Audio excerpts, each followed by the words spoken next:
Can you imagine? Just a year ago, these lands were cracked, dry, and lifeless, waiting for a rain that never came. Now, the same soil breathes again green, alive, and full of hope. Hindi ito magic, ito ang resulta ng tunay na pamumuno na may puso at aksyon. In Claveria, Cagayan, the Union Water Impounding Project turned what used to be drought-stricken farmlands into a lifeline built in just 14 months, serving over 1,000 farmers. This isn't just a structure, it's a symbol of what focused leadership can do. Over 1,050 hectares now thrive with water that once was just a dream. For years, people heard promises. But this time, they saw results real, measurable, life-changing results. Before, the farmers relied only on the rain. Now, they have water all year round.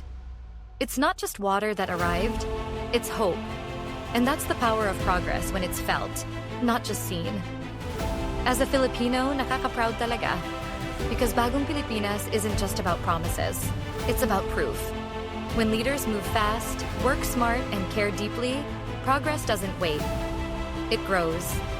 Right here, in the hands of our farmers. From drought to dreams fulfilled, this is the kind of leadership that turns vision into reality.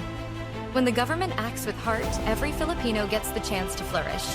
In Bagong Pilipinas, no one gets left behind, especially the farmers that feed our nation. Ito po ay aming ginagawa para tulungan siyempre ang ating mga magsasaka. Kung minsan ay hindi binabati at hindi kinikilala ng iba. Ngunit ang kayong mga magsasaka ay talagang kayo ang inaasahan namin dahil kayo ang nagpapakain at nagbubuhay sa lahat ng Pilipino. This is your Chika Chi, reminding you, ang pagbabago, hindi lang pinapangako. Ginagawa. That's it for today's video.